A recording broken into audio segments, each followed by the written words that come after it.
S. Chan presents educational video lectures as per the new UGC CBCS curriculum. Absolutely free. Difficult science concepts made easy. Study anywhere, anytime. Sometimes when you keep your food in moist and untidy places, कभी कभी हम bread packet में छूट गया, मान लीजिए fridge के बाहर रख दिया, मॉनसून का सीज़न है, या कोई और टमाटर आपने बाहर छोड़ दिया। जब ऐसी चीज़ों को आप घर में खुला छोड़ देते हैं काफ़ी लंबे टाइम तक अनअटेंडेड और उनको देखते नहीं हैं, तो आपने ऑब्ज़र्व किया होगा कि उनके ऊपर कुछ काले काले कलर की एक वेलवेटी टाइप की लेयर डिपॉजिट हो जाती है और आप कहते हैं अरे इस पे तो फफूंदी लग गई, तो ख़राब हो गया, फंगस लग गई। Do you know what that fungus is? Most often it is Rhizopus. क्या आप उस फंगस के बारे में और डिटेल जानने में इंटरेस्टेड हैं? अगर हाँ, तो आप इस वीडियो को एंड तक देख सकते हैं।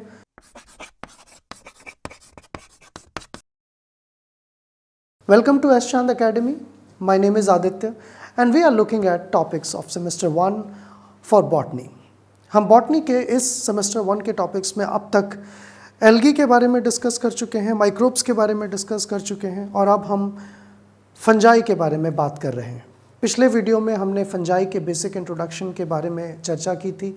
हमने देखा था कि फंजाई क्या होती है, कैसे उसको कैटेगराइज किया जाता है, जनरल फीचर्स क्या होते हैं।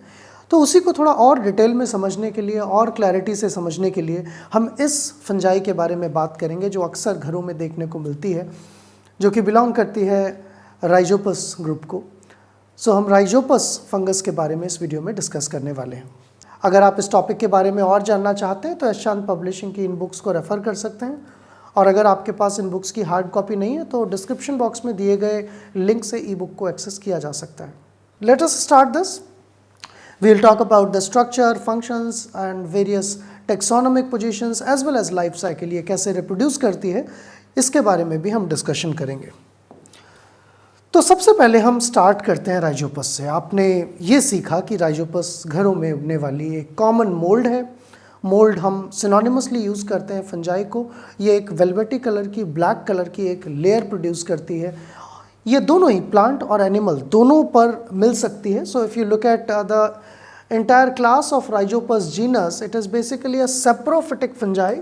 हालांकि फंजाई के आगे सेप्रोफिटिक लगाना कोई मीनिंगफुल नहीं बात है, it's meaningless thing because every fungi is already saprophytic, but on which host it is saprophytic. Either it is host saprophytic on plants or there are some specialized parasites which are saprophytic on animals. So that makes sense now.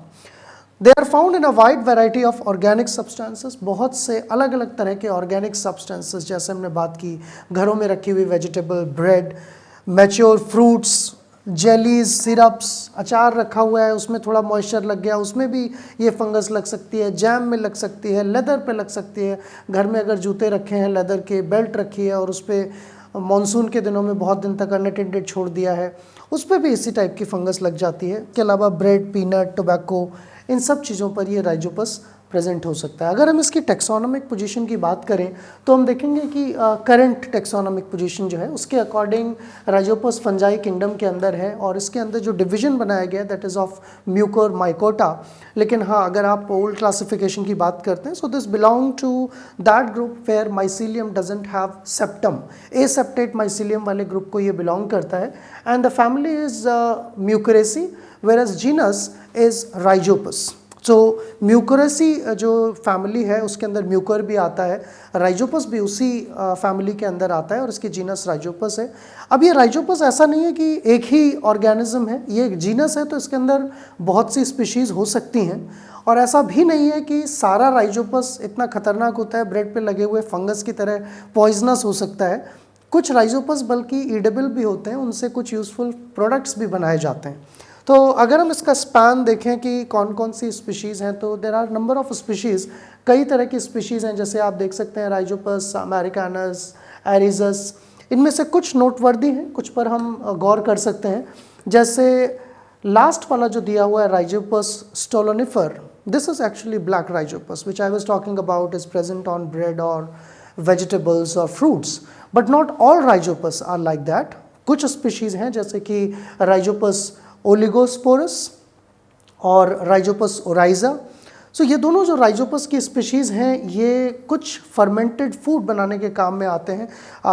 Asia Pacific में एक fermented product tempeh बनाया जाता है, वो इसी fungus को use करके बनता है। और इसी तरह से जापान और अफ्रीका के कुछ पार्ट्स में राइस को यूज़ करके अल्कोहलिक बेवरेजेस बनाई जाती हैं। They are based on rhizopus oryzae. So not all species of rhizopus are harmful, but a few species like black fungus which is present on the bread is actually harmful, वो harmful होती है। So that was about the basic introduction of Rhizopus, its taxonomic position. If you go further, अगर हम इसके और deeper detail में जाएं, अगर हम देखें कि इसका स्ट्रक्चर कैसा होता है, तो कुछ तो कॉमन चीज़ें हैं। राइजोपस जो है बाकी फंजाई से कुछ सिमिलैरिटीज़ भी रखता है। वो सिमिलैरिटीज़ कौन कौन सी हैं? हर एक फंगस के अंदर आप जानते हैं कि माइसीलियम प्रेजेंट होती है, तो यहाँ पे आप देखेंगे कि इस फंगस में भी माइसीलियम प्रेजेंट है। ये जो fabric like structures, fibre like structures आप देख रहे हैं, धागे जैसे स्ट्रक्चर्स देख रहे हैं, these structures are basically mycelium and they will grow gradually with each cell division. Unlike the roots of plants, भले ही ये रूट जैसे दिखते हों, लेकिन ये प्लांट की रूट्स की तरह एनाटॉमिकली नहीं है। This is mycelium. So that will help in the absorption of the nutrient. ये जो भी होस्ट ऑर्गेनिज्म होगा जिस पर ये ग्रो कर रहे होंगे, या ऑर्गेनिक मैटर होगा जहाँ पर ये ग्रो कर रहे होंगे, जैसे कि ब्रेड या फ्रूट, वहाँ से ये न्यूट्रिएंट एब्जॉर्ब करने का काम करेगा। And then sometimes when it matures, जब ये राइजोपस मैच्योर होता है, then it leads to the formation of fruiting bodies. फिर इसमें क्या बनते हैं? ये फ्रूटनिंग बॉडीज़ बनती हैं। आप देख रहे हैं, मैंने पहले भी बताया था, पिछले वीडियो में आपको ध्यान होगा, we talked about some of the fungi which develop these kind of fruiting bodies which are the reproductive parts.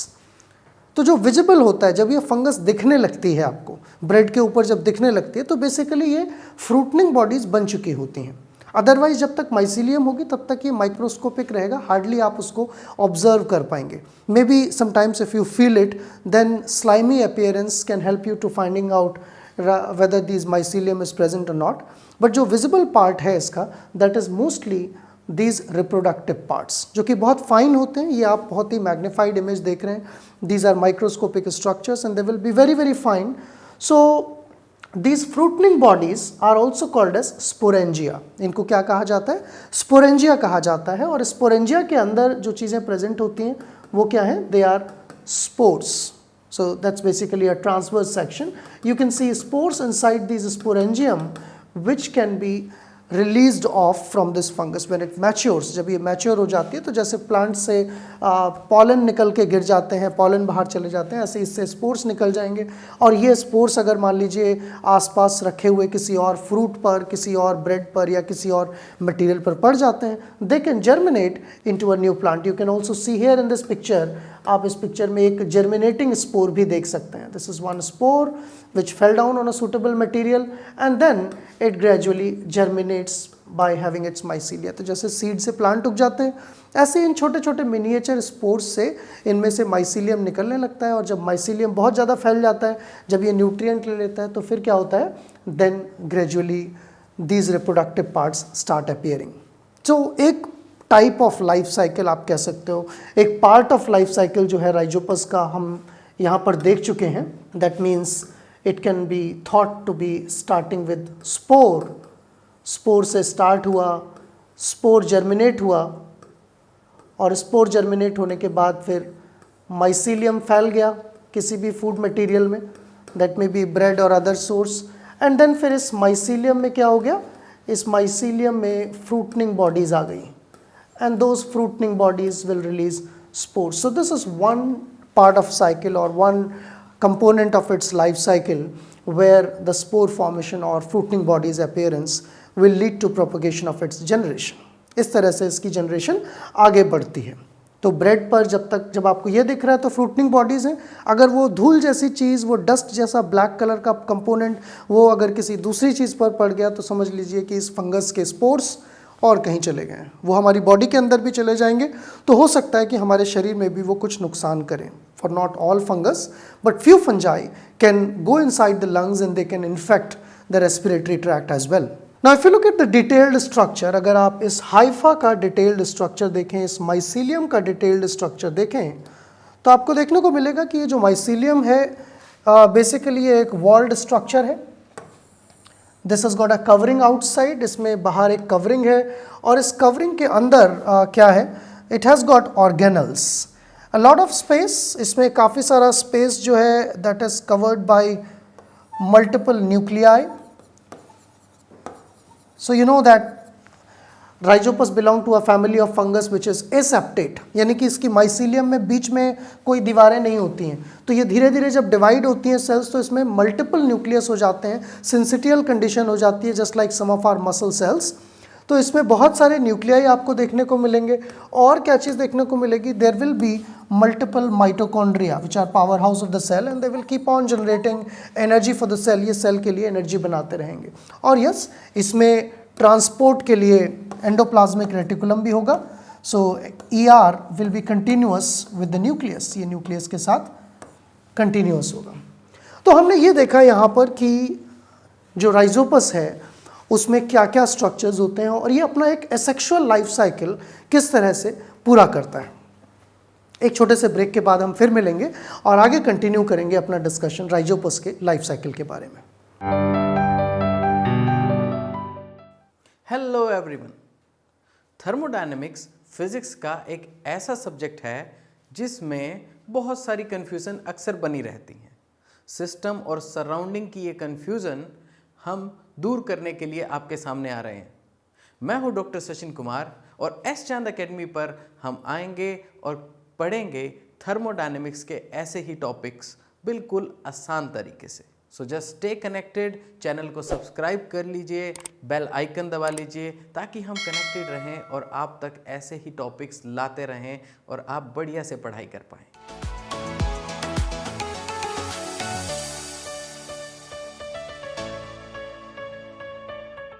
Welcome back to S चांद एकेडमी। ब्रेक से पहले हम बात कर रहे थे राइजोपस के डिटेल्ड स्ट्रक्चर की और हमने इसके लाइफ साइकिल के बारे में ग्लिम्स ली। हमने एक शॉर्ट व्यू देखा इसके लाइफ साइकिल का कि कैसे राइजोपस अपनी जनरेशन को प्रोपगेट करता है। अब हम बात करते हैं थोड़ा सा डिटेल्ड एनालिसिस। ये जो फ्रूटनिंग बॉडी है, इसमें जो स्पोर्स आते हैं वो कैसे दिखते हैं और कैसे डेवलप होते हैं। तो हम यहाँ देखेंगे कि राइजोपस के लाइफ साइकिल में स्पोर के थ्रू एसेक्सुअल रिप्रोडक्शन होता है, यानी कि जेनेटिक मेकअप नहीं बदलता है। तो ये जो स्पोर्स का फॉर्मेशन हो रहा है ये एसेक्सुअली हो रहा है, मतलब कि जो माइसीलियम का जेनेटिक मटेरियल होगा उसी जेनेटिक मटेरियल की फ्रूटनिंग बॉडी बनेगी और उसी जेनेटिक मटेरियल के स्पोर बनेंगे। तो जो फीचर्स माइसीलियम में थे वही फीचर्स इसके स्पोर में होंगे और वही कैरेक्टर्स, वही ट्रेट अगली जनरेशन में उस स्पोर से बनने वाले माइसीलियम में जाएंगे। So what is important here, यहाँ पर क्या बात इंपॉर्टेंट है, क्या सीखने की बात है, इसका structure. In asexual reproduction sporangiospores are produced inside spherical structure called sporangium. तो ये टर्मिनोलॉजी समझने की है। स्पोरेंजियम किसे कहते हैं, उस सैक को कहते हैं, उस फ्रूटनिंग बॉडी को कहते हैं जिसके अंदर स्पोर प्रेजेंट रहते हैं। और इनके अंदर स्पोर जो है उनको क्या नाम दिया जाता है, स्पोरेंजियोस्पोर्स। स्पोरेंजियम के अंदर जो स्पोर्स हैं they are called as sporangiospores. Sporangia are supported by a large apophysate columella atop long stalk. यानी कि जो माइसीलियम है, नॉर्मल माइसीलियम थी, उसमें कोलुमेला की मदद से, एक मजबूत स्टैक की मदद से एक पाउच जैसा स्ट्रक्चर होता है that holds that ascospores, that holds those spores in it. So you can see the gradual steps, successive steps of the development. आप इसके successive steps देख सकते हैं डेवलपमेंट के कि ये देखिए पहले एक थिक कवरिंग थी, कोलुमेला से ये कनेक्टेड था और इसके ऊपर एक थिक कवरिंग थी, डेंस साइटोप्लाज्म हो गया। फिर देखिए इसके अंदर सेल्स में डिफ्रेंसिएशन शुरू हुआ और ये छोटी छोटी सेल्स यहाँ डिवाइड होना स्टार्ट हो गई। तो ये जो स्टैक है जिससे ये पार्ट जुड़ा हुआ है, यानी कि उस फंगस में आप एनालॉगस समझ सकते हो कि एक मशरूम है, तो मशरूम के एक ऊपर वाला जो छतरी के ऊपर वाला पार्ट है that is analogous to this sporangium, और जो उसकी डंडी है that is analogous to columella. तो यहाँ पर कोलुमेला से ये स्ट्रक्चर अटैच्ड है और इसमें फिर धीरे धीरे मेटामॉर्फ आप कह सकते हैं सेल डिवीजन भी हो रहा है और सेल में डिफ्रेंसिएशन भी हो रहा है। डिफ्रेंसिएशन के बाद ये जो बॉडीज़ बनी है जो आप यहाँ पर देख रहे हैं सेलुलर स्ट्रक्चर्स, ये स्पोर्स हैं। Now they are ready to be released. So जब वो मैच्योर हो जाते हैं, जब वो रेडी है रिलीज होने के लिए, तो ऑलरेडी ये एस्कोस्पोरेंजियम की जो वॉल है ये वीक हो चुकी होती है और ये वॉल रप्चर होते ही सारे स्पोर्स बाहर निकल जाते हैं। मतलब आप उस ब्रेड पर उगे हुए फंगस को हल्का सा फूंक भी मारेंगे, so that force will be enough to rupture this wall and release all the spores. और ये इतने हल्के होते हैं कि हवा में भी उड़ जाएंगे, आपको पता नहीं चलेगा। यू विल नेवर नो कि वो किस चीज़ पर जाकर इकट्ठे हो जाए, एक्यूमुलेट हो जाए, आपके कपड़ों पर आ जाए, आपकी बॉडी पर आ जाए, दूसरी चीज़ों पर आ जाए। तो इसीलिए बारिश के दिनों में आपने अक्सर देखा होगा कि बहुत तेज़ी से कुछ अनअटेंडेड चीज़ें जो रह जाती हैं उनमें कहीं थोड़ा सा भी फंगस लगे तो वो बहुत तेज़ी से फैल जाती है, because humidity promotes their growth, इनकी ग्रोथ को प्रमोट करती है। This were the successive steps in the development of spores. Once this spores are released, ये कॉलुमेला जो है ये खाली हो जाता है। दिस होल स्ट्रक्चर स्पोरेंजियम अब खाली हो गया, पहले भरा हुआ था, ये सैक लाइक था। और जो स्पोर्स हैं वो रिलीज होने के बाद जब उनको सुटेबल कंडीशंस मिलती हैं, they germinate, they give rise to the formation of mycelium. तो ये तो बात हो गई एसेक्सुअल रिप्रोडक्शन की। लेकिन ज़्यादातर यूकैरियोटिक ऑर्गेनिजम्स में आप जानते हैं कि सेक्सुअल रिप्रोडक्शन भी होता है, क्योंकि अगर सेक्सुअल रिप्रोडक्शन नहीं होगा तो वेरिएशंस नहीं आएंगे, और वेरिएशन किसी ऑर्गेनिज्म के सर्वाइवल, उसके एवोल्यूशन के लिए ज़रूरी है। अगर मान लो एक्सट्रीम कंडीशंस आती हैं और पॉपुलेशन में वेरिएशन नहीं है तो कोई भी नहीं बचेगा। लेकिन अगर पॉपुलेशन में वेरिएशन है, कोई कैलेमिटी आती है, कोई प्रॉब्लम आती है, तो उनमें से कोई ना कोई तो होगा जो उसमें कंडीशन को सर्वाइव करने के लिए ज़्यादा फिट होगा। तो एवोल्यूशनरी थ्योरीज़ के हिसाब से वेरिएशन बहुत ज़रूरी होते हैं, और ये वेरिएशन कहाँ से क्रिएट होते हैं? सेक्शुअल रिप्रोडक्शन से। So sexual reproduction is in a sense, or is an important requirement for thriving through this life. इस लाइफ को आगे बढ़ाने के लिए बहुत ज़रूरी है। And so is true for fungi. Fungi के लिए भी ये बात बिल्कुल सही है। They also fuse their genetic material or recombine their genetic material under favorable conditions. So how does that happen? Let us have a look at that. ये आप देख सकते हैं कि दो अलग अलग टाइप की जो फंजाई हैं, एक ही स्पीशीज़ के दो हाइफे हैं। So you can see two branched filaments. Let us say this is hypha number 1 and this is hypha number 2 coming from two different branches. They will come close. It may be considered as a two-way conjugation. आपने bacteria में conjugation देखा था, but that was one way. एक ही organism, एक ही bacteria tube बना रहा था और वो ट्यूब जाके फ्यूज हो रही थी दूसरे बैक्टीरिया के साथ। लेकिन यहाँ पर it's a two-way conjugation. Both of these fungi are capable of making the filaments and merging them. तो दोनों तरफ से फिलामेंट आ रहे हैं। जैसे ही ये नज़दीक आते हैं उसके बाद एक इंटरमीडिएट स्टेज डेवलप होती है। आप देख रहे हैं यहाँ पर प्रोगैमेटेंजिया, गैमीट बनने से पहले की स्टेट। प्रोगैमेटेंजिया यानी कि गुनैड रिप्रोडक्टिव पार्ट्स यहाँ पर फॉर्म हो रहे हैं, प्रोगैमेटेंजिया। और इस प्रोगैमेटेंजिया के साथ जुड़ा हुआ है एक पार्ट जुड़ा हुआ है सस्पेंसर। तो इस स्टेप पर आप देख सकते हैं कि जैसे डाइमॉर्फिज्म होता है, सेक्सुअल डाइमॉर्फिज्म हायर ऑर्गेनिज्म में होता है। इनफैक्ट बैक्टीरिया में भी डाइमॉर्फिज्म होता है, one is F plus, another one is F minus. So a kind of dimorphism is appearing here. You have structurally different suspensor in one component and structurally different suspensor in another component. And in between that you have gametangia. इनके बीच में क्या चीज़ है? Gametangia है। So what gametangia is doing, this is the part that will be forming gametes in future. So what comes up here, यहाँ पर क्या बन जाता है? यहाँ पर gametes बनते हैं, उनका fertilization होता है और वहीं पर recombination होता है, genetic recombination होता है, and that gives rise to zygote here. Zygote then matures and forms something like spores. Spores की तरह कुछ चीज़ें बनती हैं, but they are different. ये कैसे अलग है? The spores were not formed by sexual reproduction. There was no genetic recombination. But here, genetic recombination has taken place. So, unlike the previous spores, zygospores will be genetically different from their original parent. ये दोनों parent के genetic material से मिलकर बने हुए होंगे और इनसे बनने वाली फंगस में नए ट्रेड्स होंगे जो कि इन दोनों माइसीलियम के कंबाइंड फैक्टर्स होंगे। But this happens not very often. This happens only during the favorable conditions. जब फंगस के लिए favorable conditions हैं तभी ऐसा होता है। And this zygospore is usually dark in colour. ये दिख जाता है जब फंगस फ्यूज होती हैं, तो डार्क और हार्ड कवर के अंदर पैक्ड जाइगोस्पोर होता है। ये वहाँ पर बनता है जहाँ दो माइसीलिया फ्यूज होती हैं। At the time of germination, a zygospore produces colonies that are genetically different from each parent. तो अब हम समझ चुके हैं कि जब यहाँ दो अलग अलग माइसीलियम पास आएंगे, उनसे बनने वाले जो गैमीट्स होंगे, दोनों का जेनेटिक मटेरियल होगा, वो कंबाइन हुआ होगा। तो ऑब्वियस सी बात है कि जाइगोस्पोर से जब कोई ऑर्गेनिज्म बनेंगे, नई फंगस बनेगी, that will be genetically different. So just like we have seen the ultra structure of mycelium, in the ultrastructure of spore also we find almost all the organelles. इसमें भी वो सारे organelles होते हैं. You can find here well defined nuclei. In fact there are multiple nuclei, कई सारे nucleus यहाँ पर हैं. And you have got a lot of mitochondria, कई सारी mitochondria भी हैं. You can see these mitochondria here. And there will be a lot of surrounding components which are also present there. So gradually during the germination, जब इनका germination होता है तो क्या होता है, these elongate, these begin to elongate. Usually they are spherical in shape, ये spherical होते हैं, लेकिन germination से just पहले इनमें elongation start हो जाता है. And of course there are molecular events, बहुत सारे molecular events involved हैं, which you might understand during your research work or during your masters. आप अगर प्लांट बायोलॉजी में रिसर्च करेंगे या मास्टर्स डिग्री करेंगे, तब आप समझ पाएंगे कि किस तरह से जेनेटिक मटेरियल डीएनए और उसका expression will affect the processes और morphological changes in these spores that will lead to the formation of mycelium. ये वीडियो यहीं पर हम एंड करेंगे। हमने इस वीडियो में देखा कि राइजोपस एक कॉमन फंगस है जो कि अक्सर हम घरों में या घर के बाहर भी बहुत सारी चीज़ों पर देख सकते हैं।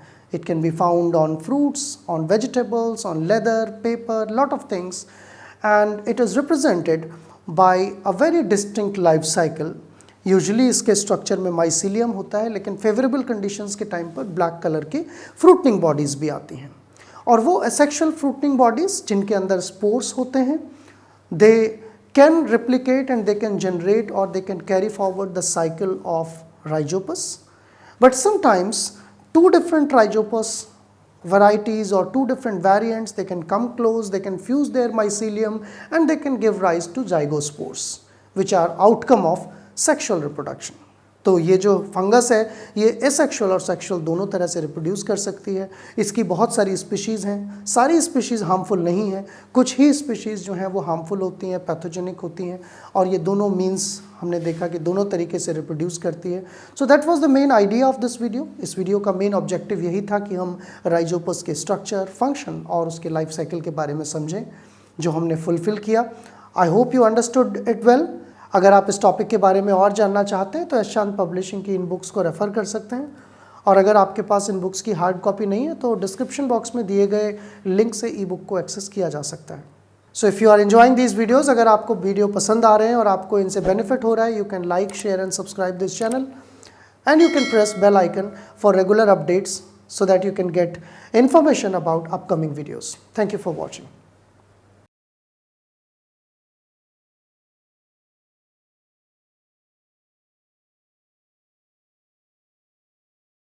All rights reserved. This video has been prepared for educational purposes only. No part of it may be reproduced or copied without the permission of the copyright holder.